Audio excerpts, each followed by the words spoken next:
Duke University ends full ride scholarship only open to black students. Affirmative action strikes again. You know, I'm not even mad at Duke University over this because I know that they're just trying to get ahead of any kinds of lawsuits or bad press, uh, which I mean, they'll probably get from the black community, but I don't think they too much care about that. Um, I mean, if you've been following the DEI, the removal of DEI and other programs across the nation, this shouldn't be a surprise to you, and you should actually not. I would say you shouldn't be upset with Duke. You should just be upset with the entire system. Not to say that I think Duke even put this program together to just out of the kindness of their hearts. I think they were doing what most companies and organizations were doing for the past 4 years, which is getting on the popular train. And now that that train has come to its final stop, everybody's getting off. It's Ricky Rich for Black Primacy. Please do not forget to like, comment, subscribe, and turn on your notifications.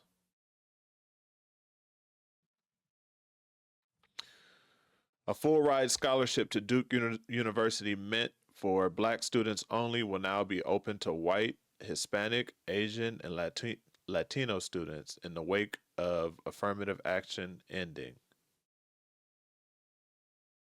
The Ronaldo Howard Scholarship, originally intended for students of African descent, will be turned into a leadership initiative. In partnership with the Office of the University Scholars and Fellows on the Mary Lou Williams Center for Black Culture will establish the Ronaldo Howard Leadership Program, open to all undergraduate students regardless of race, and not including a competitive selection process.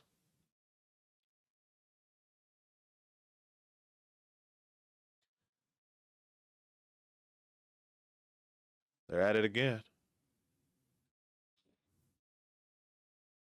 Shout out to Black Enterprise for always dropping the latest and greatest information, news wise in the Black community. I'm always following Black Enterprise. Um, but yeah, this again, this doesn't surprise me, and I'm not mad at Duke. Mad at the system for falling apart, and seems to be somewhat quietly falling apart because I don't see this type of stuff on when I turn on the TV or when I'm scrolling social media. This will quietly happen, and nobody will know, and life will go on. I want to show you guys a video from Portia Noor TikTok. She broke down some interesting or her interesting take on this as well. It's a full ride scholarship. Duke ends a full ride scholarship program for select black students in wake of affirmative action ruling. Now, this is nothing new. This is nothing new. DEI is a current boogeyman for so many things, but it makes me think of something. That scholarship that was pulled for black students, it's a merit-based scholarship. So in addition to being black, they have to still earn it based off of grades, extracurriculars, et cetera, et cetera. There's nothing being removed for scholarships for any other marginalized identity. Legacy students, their policies haven't changed. It is just for black students.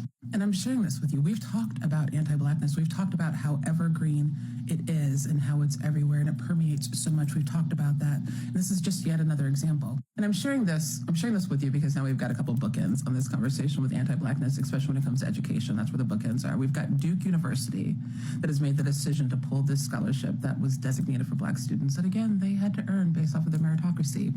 And then we have the other story that we talked about where you have the people that are wanting to sue because they feel that the requirements for the George Floyd Memorial Scholarship are discriminatory since it's designed for black students. And I want people to... Yeah, and I did a video on that as well. Like everybody is getting sued. You got the George Floyd scholarship uh, getting taken down. You had the Black Woman's Entrepreneurship Fund getting taken down, and so I believe Duke is trying not to be a part of that crowd. Again, I know that that they're likely weren't trying to really help out to begin with. They were the program was probably just to save face, but with all the lawsuits, this definitely gave them an easy way to say, "All right, we don't have to do it." To pay attention to what's happening, especially non-Black people and more specifically white people. There is a concerted effort to keep people from being educated.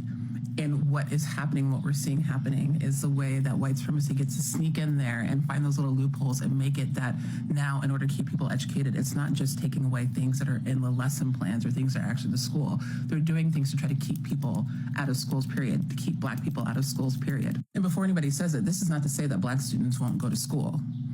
I am saying that a layer of protection that was there or a layer of assistance that was there is being stripped away to then make it that much harder for Black students to be in college. I don't know what that is. Um, but yeah, the DEI, all of these programs. I did a video on DEI. My take on DEI is that at least when it came to corporations, is that I agreed with what Charlemagne said on on his show, Breakfast Club or whatever show he was on, and that DEI was what just seemed to be just uh just a talking point, and a lot of the positions that I've seen people in when it came to uh, these corporations that were centered around DEI, um, did not change, and statistically, it did not change anything in these PWIs. So there's that. But the entire support Black people period movement since the George Floyd is over. It's completely over. It's gonna take people like those of you watching, people like myself, and putting this type of information out and continuing, regardless of what's going on in the world, to support our communities. It's going to take us to do it on our own. So, if you are one of the fortunate ones, I actually fell into that category of someone who was able to benefit from the DEI supporting Black people movement in terms of being able to, land a good paying job, being able to get a good education, get your schooling up, any other monetary benefits over the last 4 years. Shout out to you all. Uh, I mentioned in previous videos, like I used to tell people from 2020, really from 2020, the end of 2020 through the beginning of 2022, somewhere around there, was the best time for us to get into these spaces that we couldn't ordinarily get into.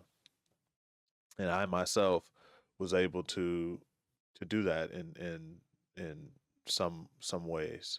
Uh, and so and I saw a lot of people able to get in there, get into these spaces and make a difference and actually show some of these other races, although they were probably doing it for their own benefit, their own gain, but once you in there and you're in these spaces and you show these people that you can you are qualified, you are able to be in these spaces, you belong in these spaces, then it kind of opens their eyes. So there was a over the last 4 years, I believe there was a good, there was a lot of good that came from these companies opening their doors, but unfortunately, that's over, and we'll see what happens moving forward. I expect Black Primacy to get hit as well at some point once we get to that level. Uh, and For those of you watching now, and for those of you subscribed to the channel, and you'll see, we'll continue to talk about these types of things and how it affects us individually and how it affects us as a community. It's Ricky Rich with Black Primacy. Please do not forget to like, comment, subscribe, and turn on your notifications.